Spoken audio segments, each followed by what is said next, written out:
Buenas tardes y bienvenidos a este simposium patrocinado por Novo Nordisk, que lleva por título Semaglutida, un antes y un después en el control de la diabetes 2 y del riesgo cardiometabólico. Es un simposium, como bien saben, se encuadra dentro del 33 Congreso de la Sociedad Catalana de Cardiología.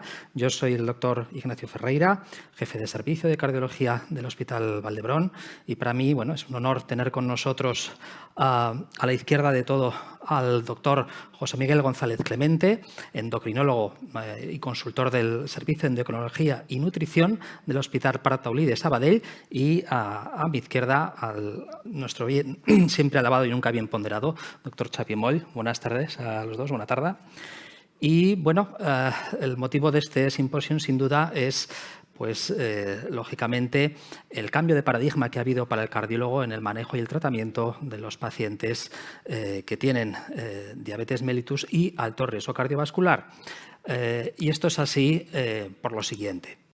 Sobre la enfermedad cardiovascular en diabéticos, bien, y como digo, uno de los estudios epidemiológicos más importantes que han aparecido y recientemente publicados es el estudio CAPTURE, que es un estudio global porque de alguna manera recoge prospectivamente o trata de estimar la prevalencia de enfermedad cardiovascular en diabetes mellitus tipo 2, pero de una forma global, en más de 13 países y un total de 10.000 pacientes que tienen esta enfermedad. 13 países de 5 continentes que aportaron datos para estimar la tasa de enfermedad, la prevalencia de enfermedad cardiovascular en estos pacientes y la gravedad de las complicaciones. Bien, como decimos, el objetivo es estimar la prevalencia, pero no solo en estos países que participan en el mismo, sino también de forma ponderada.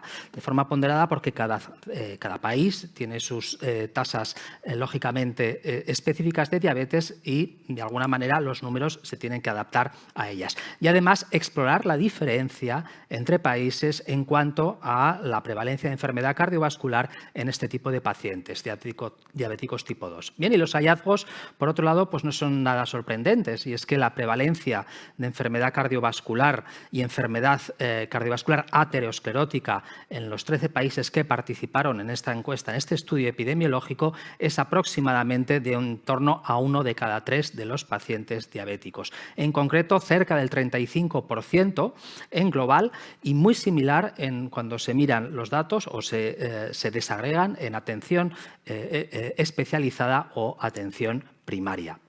Bien, como digo, la mayor parte de prevalencia viene dada de la enfermedad cardiovascular aterosclerótica, que en este caso se definió por la enfermedad cerebrovascular, presencia de enfermedad cerebrovascular o enfermedad carotidia o enfermedad coronaria, lógicamente. Y si nos vamos a cuáles son específicamente cada una de las patologías más prevalentes en este tipo de pacientes, pues con mucho la más prevalente, como se pueden imaginar, lo importante que es para los cardiólogos, es la cardiopatía isquémica, seguida dentro de ella de la enfermedad coronaria estable y del infarto de miocardio. De alguna manera, todo esto nos hace pensar que el cardiólogo tiene que jugar un papel proactivo en el manejo de estos pacientes en lo que se refiere al perfil de riesgo cardiovascular.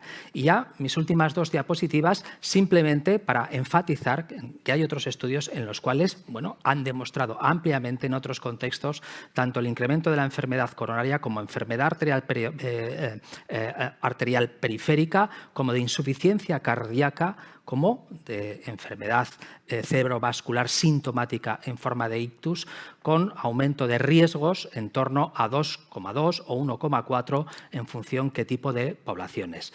En general, se acepta que hay un 33% de incremento de ictus en pacientes diabéticos, un 50% de incremento de riesgo de enfermedad coronaria y un 71% de incremento de mortalidad por cualquier causa en pacientes diabéticos tipo 2 y que además acompaña de enfermedad de riesgo cardiovascular. Y con estos mimbres podemos comenzar a las 2 presentaciones que vamos a realizar hoy, que tienen por objeto conocer un poco más a fondo al perfil de ciertos antidiabéticos nuevos de la semaglutida y su capacidad para disminuir el riesgo cardiovascular. Bien, y ya sin más dilación, paso la palabra al doctor González Clemente.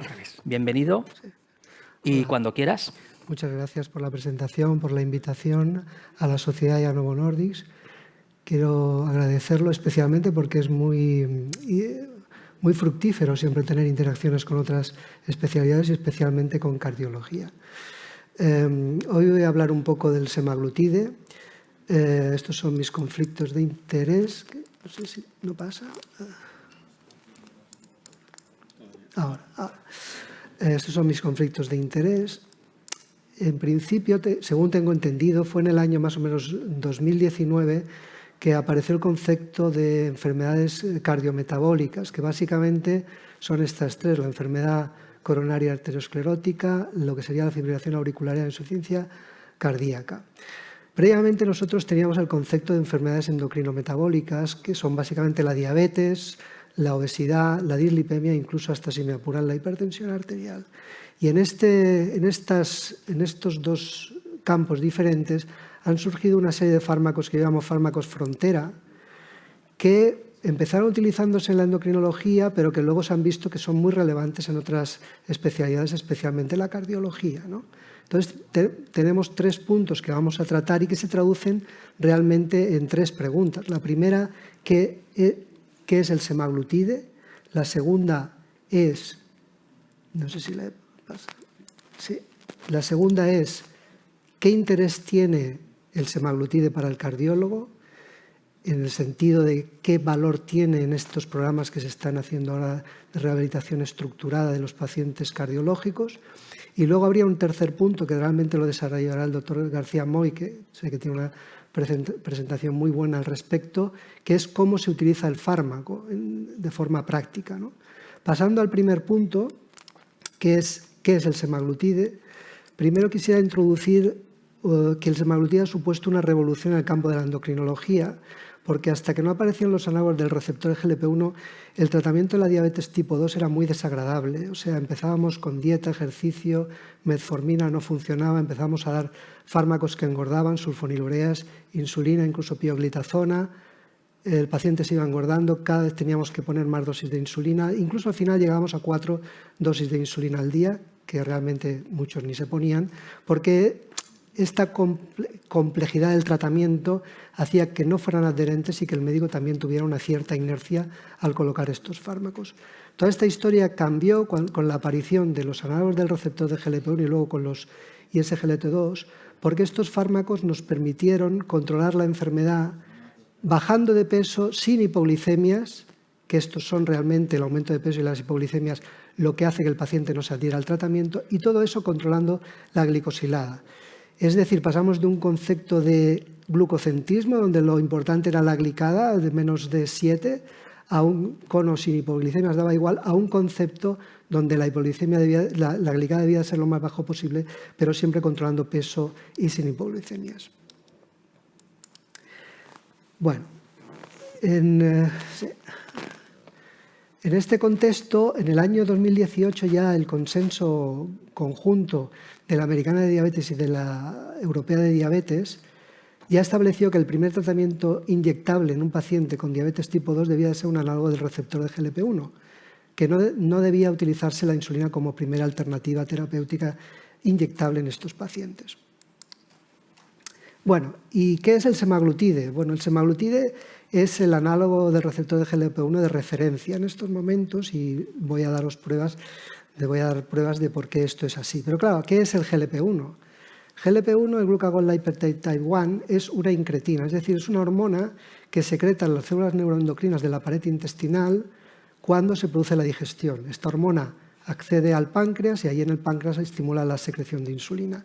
Esta respuesta en los diabéticos tipo 2 está disminuida a la mitad, y el problema que tiene esta hormona, el GLP-1, es que se degrada muy rápidamente por acción de la DPP-4. Entonces, se han tenido que buscar estrategias para conseguir fármacos parecidos al GLP-1 que persistan más tiempo en plasma sin degradarse. El GLP-1 tiene receptores ubicuos por todo el cuerpo, esto lo diferencia de los glucosúricos, de los ISGLT2, y por lo tanto los fármacos, los análogos del receptor de GLP-1 tienen efectos multisistémicos.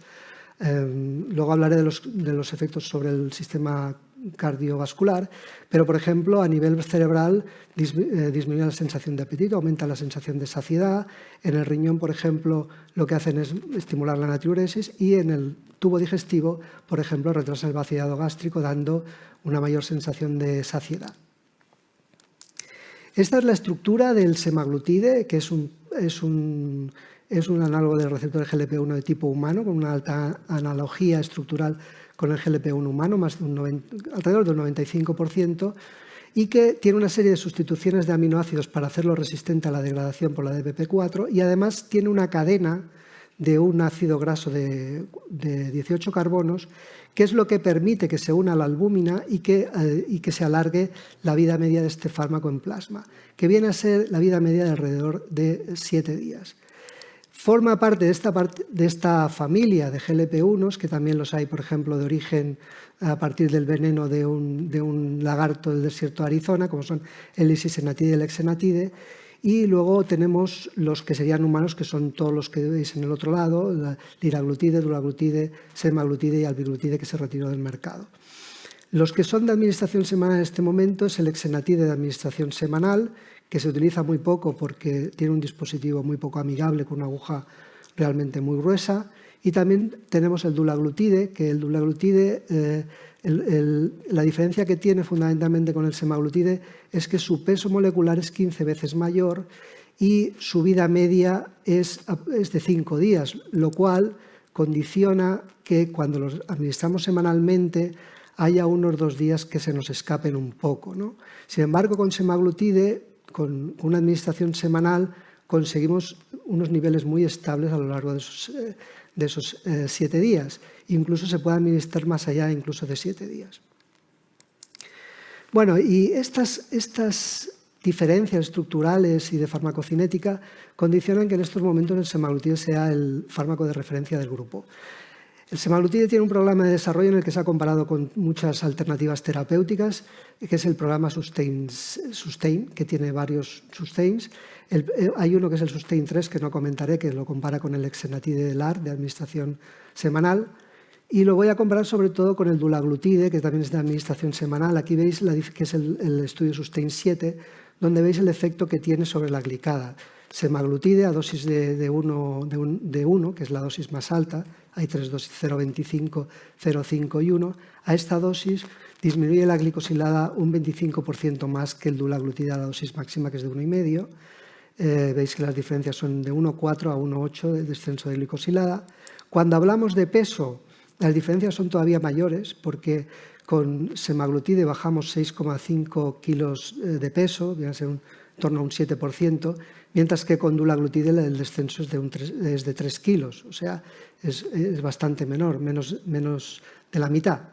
También quiero destacar que semaglutide mejora la hipertrigliceridemia postprandial, que ha demostrado ser beneficioso en modelos de experimentación animal de arteriosclerosis, y también que disminuye la proteína C reactiva en humanos alrededor de un 20%.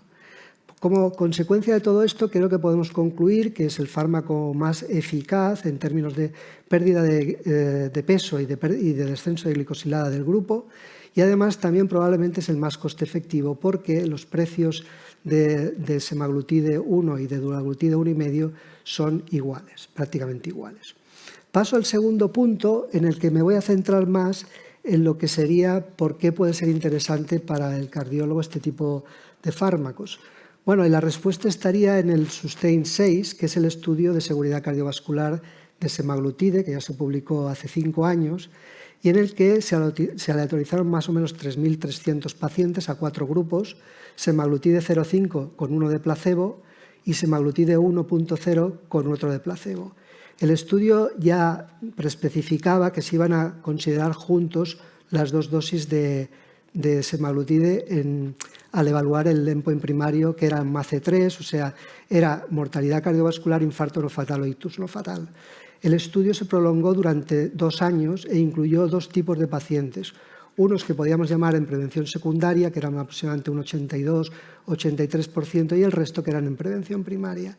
¿Qué quiere decir aquí prevención secundaria? Pues quería decir que el paciente tenía 50 o más años y que había presentado o bien un infarto, o bien un ictus, o enfermedad arterial periférica, insuficiencia cardíaca grados 2, 3 o tenía una insuficiencia renal con un estadio 3 o inferior.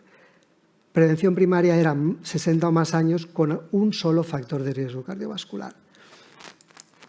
Estas son las características de los pacientes que se incluyeron en el estudio. La edad media 65 años, duración media de la diabetes 14 años. También podéis ver aquí que había más de un 60% de varones. La glicada era relativamente alta, un 8,7% de glicada, lo que se corresponde con los tratamientos que luego veremos, básicamente los tradicionales de sulfonilureas e insulina. Y también podéis ver aquí el peso que estaba en torno a 90 kilos.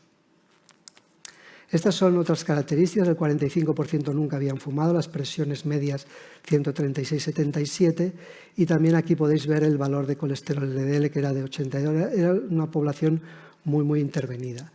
En cuanto a los criterios de inclusión, pues había un 61% que presentaban enfermedad coronaria isquémica, un 33% con un infarto, un 24% con insuficiencia cardíaca, ictus isquémico era un 12% y hemorrágico un 3%. Y también podéis ver, bueno, básicamente eran estos los que tenían insuficiencia renal crónica, eran aproximadamente un 29%. Estos son los tratamientos que recibían, un 58% estaban con insulina y un 42% con sulfonilurea. Estos fármacos hay que tener cuidados al añadir semaglutide porque son los que producen hipoglicemia. Había más de un 70% con metformina y no había ni SGLT2 porque en aquella época estaban empezando a comercializarse. También podéis ver que casi un 60% llevaban betabloqueantes, más de un 30% antagonistas del calcio, que la mayoría tenían el sistema renina-angiotensina bloqueado, bien fuera con IECASARA2 o con antagonistas de la aldosterona, y que había un porcentaje menor de pacientes con diuréticos. Más de un 70% con estatinas y la mayoría estaban con antiagregación, bien fuera con aspirina o con fármacos como el clopidogrel.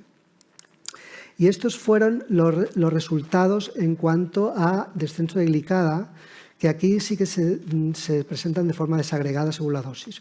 Como podéis ver, me voy a fijar siempre en la dosis mayor, hubo un descenso de glicada hasta un punto de glicada en todo este periodo. Esto se explica, este no es un estudio de eficacia, se explica porque cuando se administra el fármaco en los 3 primeros meses no se puede añadir ningún otro fármaco para compensar el efecto hipoglicemiante del fármaco y realmente la semaglutida es muy potente desde el punto de vista del descenso de la glicada y por eso hubo este descenso tan importante en los primeros meses que luego se intentó compensar en los 2 siguientes años pero no fue suficiente. En cuanto a descenso de peso, el descenso de peso fue prácticamente de 5 kilos con la dosis más alta, descenso de presión arterial sistólica de algo más de 2 milímetros de mercurio, descenso de la diastólica no fue significativo. Hubo un aumento de la frecuencia del pulso de aproximadamente 2 latidos por minuto. En cuanto a lípidos, hubo un aumento del HDL del 4% y un descenso de triglicéridos del 7%. Y ya pasamos a lo que sería el endpoint primario, el MACE3 que os he comentado antes, donde hubo un descenso de un 26%. Cuando se desagregaron por los diferentes componentes del MACES, hubo un descenso de la mortalidad cardiovascular del 2% no significativo, el estudio solo duró 2 años, no daba tiempo, de infarto de un 26% que no fue significativo, un descenso impresionante del ictus del 39% y luego había también un MACE extendido que al MACE3 añadía la revascularización coronaria o la revascularización periférica y también el ingreso por angina inestable o por insuficiencia cardíaca. Y aquí también hubo un descenso de un 26% que también fue significativo. También se registraron beneficios renales, un point combinado renal mostró que había un descenso de un 36% en el inicio o progresión de la retinopatía, de la nefropatía diabética. En cuanto a efectos adversos, un 20% presentaron náuseas y aquí el porcentaje de vómitos fue muy alto. En mi experiencia, los vómitos son extremadamente inusuales. Yo solo he visto un paciente que presentara vómitos y las náuseas normalmente desaparecen con el escalado de dosis y normalmente en unas semanas. También puede dar problemas de diarrea, estreñimiento, quizás no son tan frecuentes. También hubieron episodios de hipoglicemia vinculado al uso de sulfonilureas. Hubo un incremento de la retinopatía diabética asociada al fármaco que se atribuye a ese descenso tan pronunciado de glicosilada en los primeros meses. Eso ya se había visto con insulina, sobre todo en diabetes tipo 1, y realmente en estos momentos no hay prueba de que sea un efecto directo del fármaco, y de hecho la FDA no tiene ningún warning en este sentido. Y aquí sí que quisiera destacar que este fármaco no se puede dar, como todos los del grupo y todos los incretínicos, es decir, los de BP4 también, no se puede dar cuando hay una pancreatopatía, y en este caso específico este fármaco se puede dar hasta filtrados de 15. En resumen, este fármaco bajó el MACE3 que os he comentado un 26%. Esto implica que tenemos que tratar 45 pacientes durante 2 años para conseguir evitar un MACE de estos que os he comentado, el MACE del endpoint primario. Hubo descenso de peso, hubo descenso de glicosilada y también hubo una mejoría significativa de la progresión de nefropatía diabética. Muy bien, entonces yo creo que realmente este fármaco ha demostrado ser beneficioso en todos los factores endocrinometabólicos que antes había comentado, es decir, glicada, peso, dislipemia, presión arterial, y que esto ha impactado en el riesgo cardiometabólico de estos pacientes de forma clara. Entonces ahora, en el fondo, pasaríamos ya a que el doctor Xavier García Moy nos explicara los aspectos más prácticos de este fármaco, pero antes de eso quisiera destacar que este fármaco nos simplifica mucho la vida al endocrino y creo que al cardiólogo también, porque realmente yo creo que es un fármaco central en el manejo de la diabetes tipo 2, que nos simplifica aquellas pautas que aún vemos de diabéticos con 4 pinchazos de insulina, que muchas veces no se los ponen porque eso es infumable. Y hemos simplificado mucho, hemos quitado fármacos, porque fármacos como sulfonilureas por la eficacia de estos fármacos. Y luego desde el punto de vista cardiológico yo creo que es un papel central porque es el fármaco más eficaz en términos de pérdida de peso y es un punto crítico en el manejo de estos pacientes. Muchas gracias por el tiempo que me han prestado para atender a esta charla y, por supuesto, luego si hay alguna pregunta estaré encantado en responderla. Muchas gracias. Pues muchas gracias, José Miguel, por por hacer una revisión tan precisa, tan exhaustiva y tan conveniente respecto a la semaglutide. Y ahora, como has comentado bien al final de tu charla, pues vamos a comentar aspectos más prácticos, no sin antes recordar a los oyentes que tienen la oportunidad de formular preguntas que posteriormente serán recogidas y formuladas a los ponentes aquí presentes. Así que les animo a formularlas. Cuando quieras, Xavi. Molt bé, moltes gràcies. Moltes gràcies per la invitació, moltes gràcies per ser aquí. I com deies, és molt interessant poder fer una sessió mixta entre diferents especialitats perquè sempre és molt enriquidor. Ara nosaltres com a cardiòlegs ja sabem que semaglutide existeix, què vol dir semaglutide i quines implicacions pot tenir semaglutide. De fet, quan et sentia la presentació, sempre un pensa, vale, molt bé, surrogates per tot arreu, no? Baixa la pressió, molt bé, baixa triglicèrids, estupendo, ajuda a controlar el pes, molt bé, però això quin impacte té? Doncs té impacte, com has demostrat amb el Sustain 6. Per tant, comencem a no tenir excuses per no utilitzar aquest fàrmac. Llavors, bàsicament la percepció de risc cardiovascular dels pacients diabètics, el doctor Ferreira ja ens ha explicat molt bé el que és el CAPTCHA. Jo voldré destacar un parell de coses. Hi ha un estudi fet aquí, que va publicar l'Anna Cebrián ara fa res. Però abans de tot, què vol dir un pacient de risc molt alt cardiovascular amb diabetes? Primer, a les guies de la Societat Europea de Cardiologia respecte a la diabetes ja podem apreciar que hi ha pacients amb molt alt risc cardiovascular, en risc cardiovascular alt i risc moderat. No hi ha pacient diabètic de baix risc. Per tant, ja d'entrada, el pacient amb diabetes de baix risc ja no existeix. A partir d'aquí veiem que els cardiòlegs, bàsicament, qui veurem? Els de molt alt risc. Per què? Perquè són els que ja tenen malaltia cardiovascular establerta, que vol dir malaltia, infart, angina, cardiopatia isquèmica, insuficiència cardíaca, o lesió d'òrgan diana, o bé 3 o més factors de risc, o una diabetes tipus 1 de molt llarga evolució.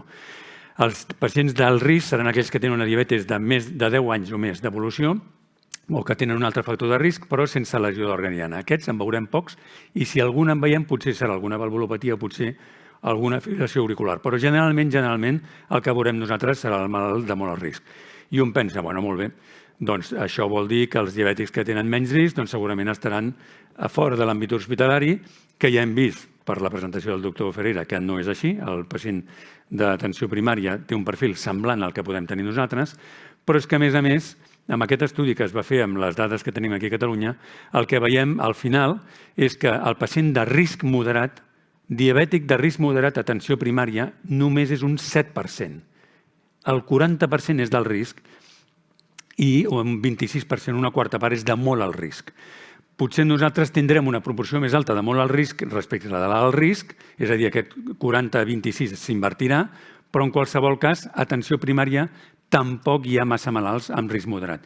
I això té implicacions molt importants pel que representa el control de pressió, control de colesterols, etc. Per tant, per definició, no hi ha baix risc i només un 7% de risc moderat. Com ha comentat el doctor Ferreira, veiem que una tercera part dels pacients diabètics tenen malaltia cardiovascular establerta, 2 de cada 10 pacients només rebien medicació per la diabetis amb benefici cardiovascular comprovat. S'ha de dir que la recollida de dades ja fa uns 5 anys, amb la qual cosa tampoc encara s'havia sistematitzat l'ús d'anàlegs de GLP-1 i d'inhibidors de SGLT2, que els noms no els podíeu posar més complicats. Molta L por ahí, empagliflozina, dapagliflozina, empeglinatide... Anyway, el cas és, malaltia cardiovascular, la més prevalent és la coronària, 9 de cada 10, i a destacar el que també ha comentat el doctor Ferreira. Hi ha un increment del risc de malaltia coronària que el doble i mig de malaltia arterial perifèrica, hi ha també doble el risc d'insuficiència cardíaca i el risc d'ictus també incrementa. Però és que, a més, si el pacient, a més de ser diabètic, és obès, encara augmenta la xifra respecte al pacient diabètic no obès. Incrementa el risc d'ictus un 33%, el risc de malaltia coronària l'incrementa un 50% més i el risc de mortalitat de qualsevol cosa un 71% més. De fet, l'endocrinologia del segle XX era una endocrinologia molt glucocèntrica, era molt insulina, perquè venia tothom, venia la diabetes tipus 1, bàsicament, i actualment s'ha canviat bastant, crec, afortunadament, cap a l'adipocentrisme més o cap a una vessant més metabòlica, més sistèmica, de manera que el concepte amb el que potser ens hem de començar a acostumar és la diabesitat.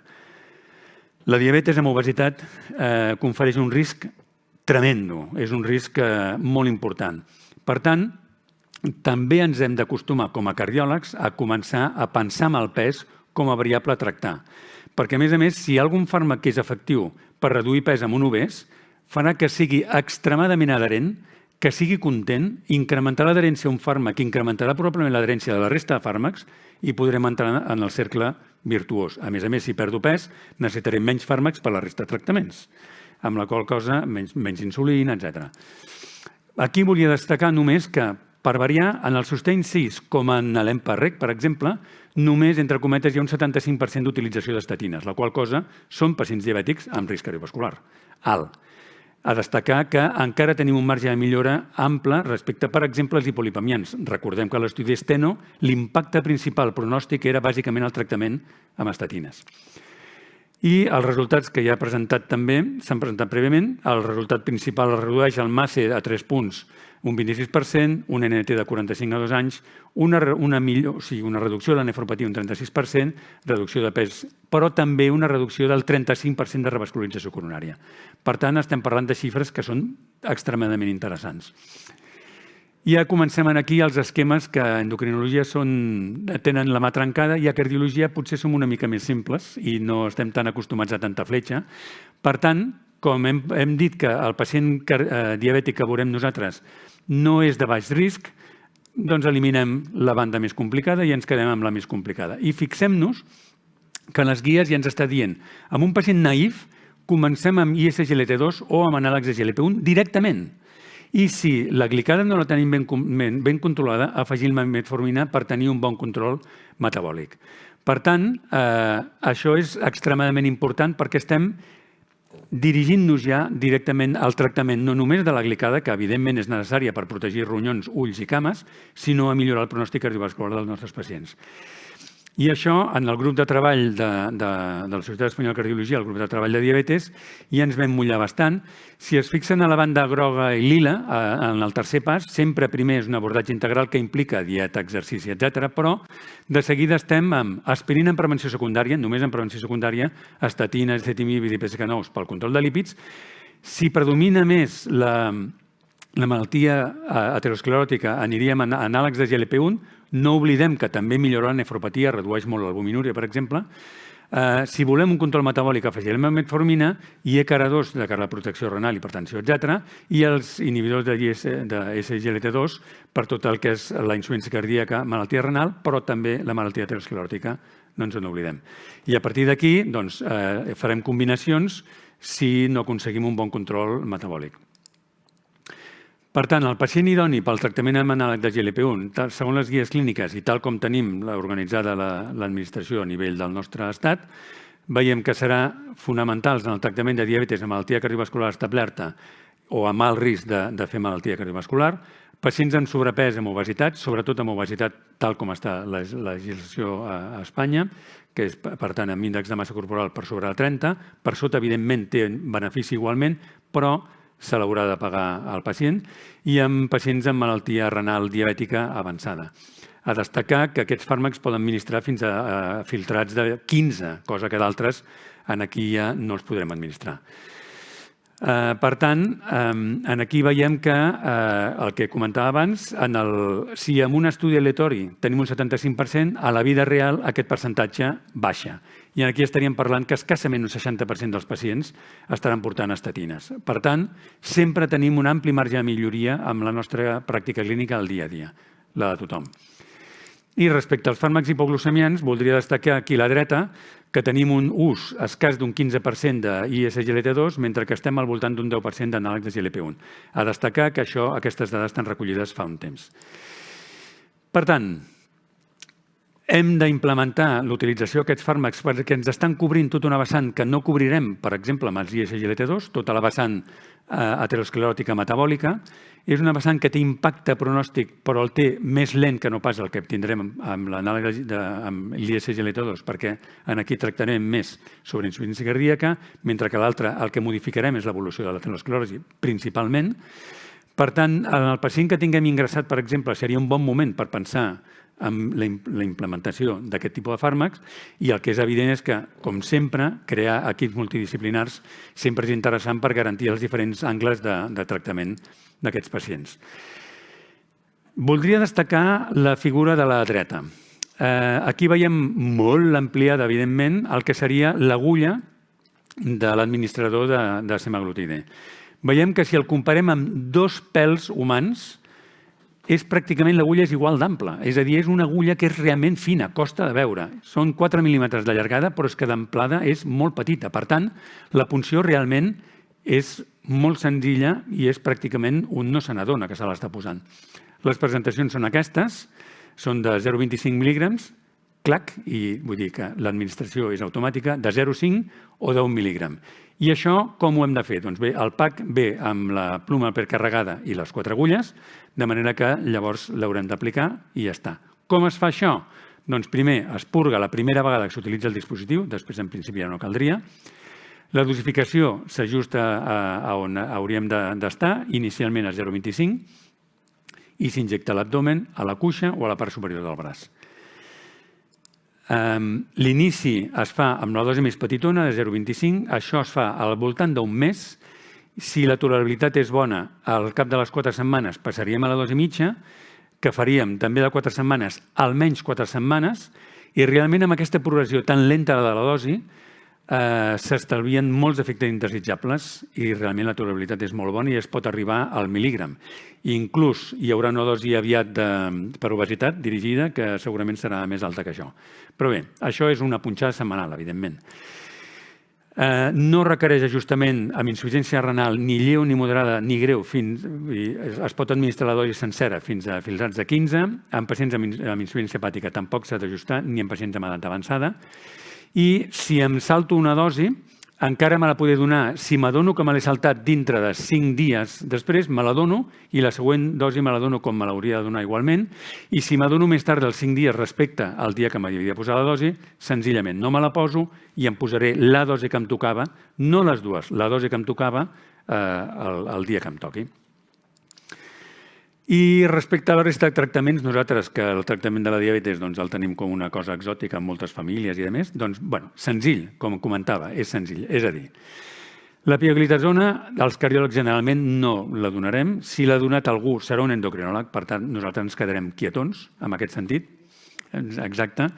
Llavors, l'IDPP4 sí que serà un fàrmac que l'haurem de retirar perquè realment, com va parar la vida de les incretines, els dos fàrmacs no afegiria res i aquest directament el podem eliminar. I la insulina, les sulfonilurees, per cert, evidentment, les sulfonilurees és un tractament que en general hauríem de pensar en retirar perquè el que fan és fer unes hipoglucèmies esplèndides, juntament amb segons quines dosis d'insulina.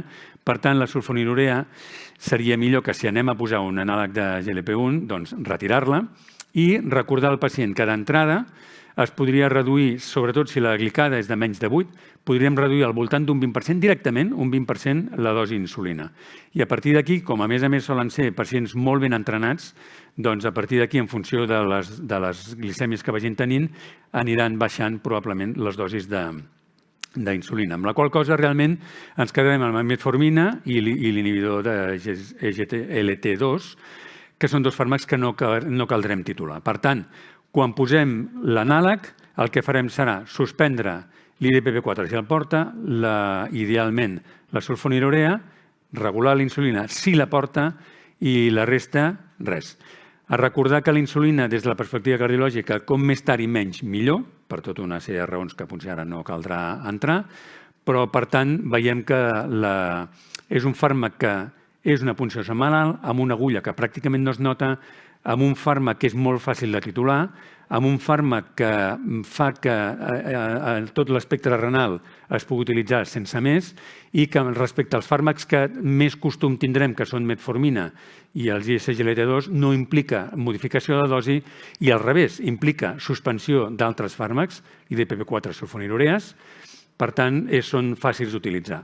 És a dir, tindrem impacte cardiovascular, tindrem impacte pronòstic, millorarem el pes, millorarem el perfil metabòlic del pacient, amb la qual cosa podrem reduir, per exemple, insulines, podrem entrar en el cercle virtuós de reduir pes, reduir la dosi d'insulina, reduir la retenció d'hidrosalina, per tant, reduir més el pes, el pacient es trobarà millor, encara que només sigui per això, serà més adherent a tot plegat i podem entrar més en un cercle virtuós en general del maneig d'aquests pacients. Menjar a poc, beure molta aigua, evitar, en el possible, menjar rodejat d'olors fortes, menjar poques quantitats i freqüents. Són 4 recomanacions, diguéssim, a tenir en compte efectes per evitar els efectes indesitjables de nàusees i vòmits. I res més. Moltes gràcies. Si hi ha preguntes i les sabem respondre, doncs encantat a la vida. Gràcies. Doncs moltes gràcies, Xavier. Gràcies. La veritat és que ha quedat molt clar y evidentemente pues es uno de los fármacos que nos tenemos que ir acostumbrando a manejar los cardiólogos, porque como complemento sustancial a cualquier otro de los fármacos que administramos para prevenir eventos cardiovasculares.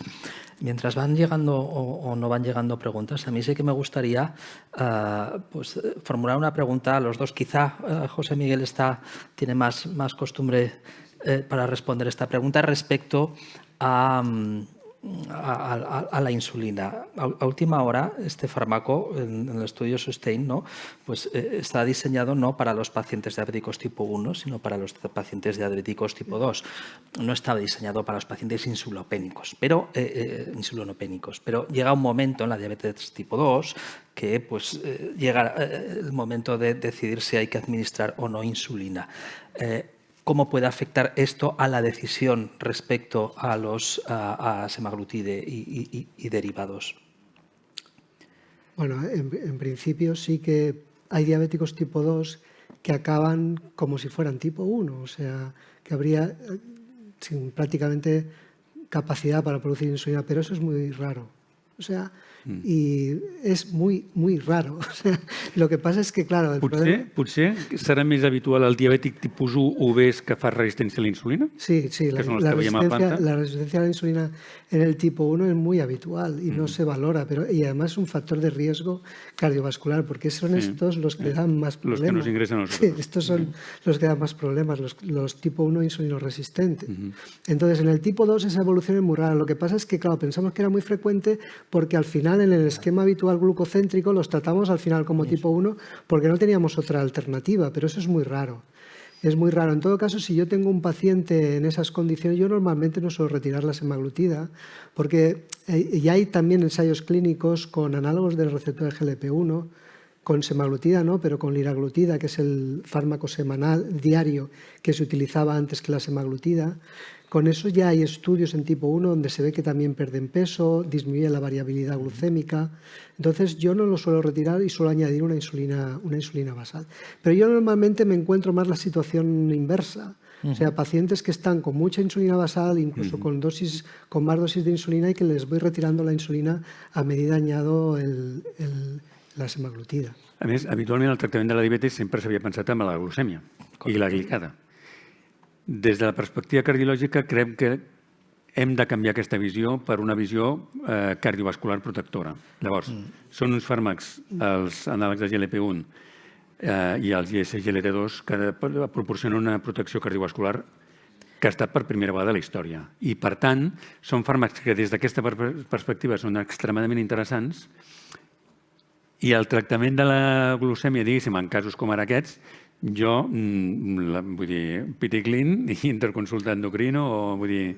De fet, Xavi, són tan extremadament importants que potser arribarà un moment que, diabetis tipus 2, amb alt risc cardiovascular o antecedents, i has de tractar. Amb què comencem? ¿O son compatibles directament los dos? ¿Qué farem? O sea, yo creo que el objetivo de la diabetes tipo 2 cuando inicia es la remisión. O sea, buscar una glicada normal. Porque ahora sí que tenemos fármacos que nos permiten bajar de peso sin hipoglicemias y bajar la glicada hasta niveles normales. Entonces yo creo que en un futuro, porque esto es un tema ahora que está un poco en el mundo de la endocrinología, a ver cómo se hace. La gente aún no se atreve, aún está con la idea de, bueno, es una diabetes, vamos a ver qué podemos hacer para ir contemporizando. Y no, es que puedes conseguir con pérdida de peso y con estos fármacos, sobre todo si los combinas semaglutide con un SGLT2, puedes conseguir glicadas normales con peso, disminuyendo de peso, y que además el fármaco, el paciente venga a la consulta con una sonrisa, que eso antes no lo veíamos. De fet, hi ha el paradigma, diguéssim, del que representa l'adipocentrisme dintre la diabetes és la cirurgia bariàtrica. És a dir, tu pots tenir una persona amb obesitat mòrbida tremenda, es fa una cirurgia bariàtrica, té una resistència a la insulina exagerada, es posa fins a algun centenar d'unitats d'insulina inclús, perden tot el pes que perden i deixen d'estar tractats per la diabetes. O sigui, és com si haguéssim, entre cometes, curat la diabetes. El que ha passat és que, senzillament, aquella persona ha perdut la resistència a la insulina i el seu pàncreas ja fabrica prou insulina com per anar fent la seva.